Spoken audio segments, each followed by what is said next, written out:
So hi, how are you guys doing? Good, how are I'm you? good, I'm good. You guys can come through, we'll start after You're destroying my film that. Do you guys live in San Francisco? Used to live in San Francisco. Yes. So now you just visit. Now I just visit. I miss it a lot. He lives in the city. I've lived here for 63 years. Oh wow. Yes. Wow.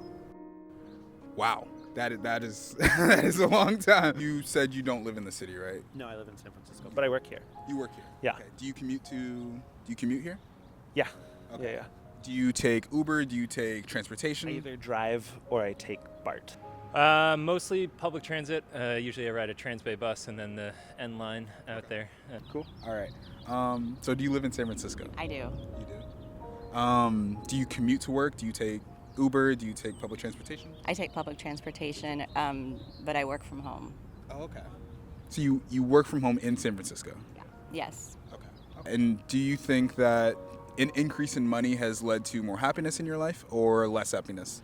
Ooh. I guess it depends. I think you need a certain amount of money to have stability, and I think stability limits the amount of stress you have to deal with and other kinds of things that can cause health problems and so on and so forth. But I would say that I don't need a lot of money to be happy. Absolutely not. No, it does not. Yeah, I made a list one day during the pandemic. I think I made a list of all the things that make me happy, just for the fun of it, and none of them costed money. I was like, just I can be happy without money. I mean, money does help. Yeah. But I don't need a lot of it to be happy.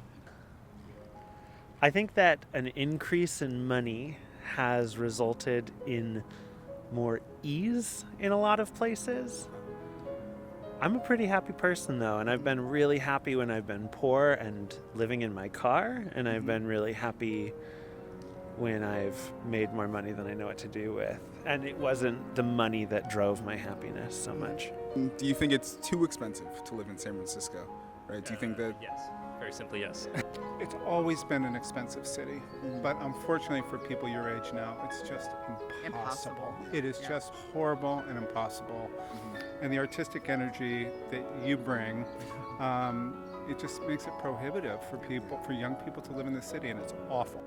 Yeah, it's exorbitantly expensive, and you can see that in the fact that in our city we have the demographics are either ultra wealthy or impoverished. We're missing a stabilized middle class.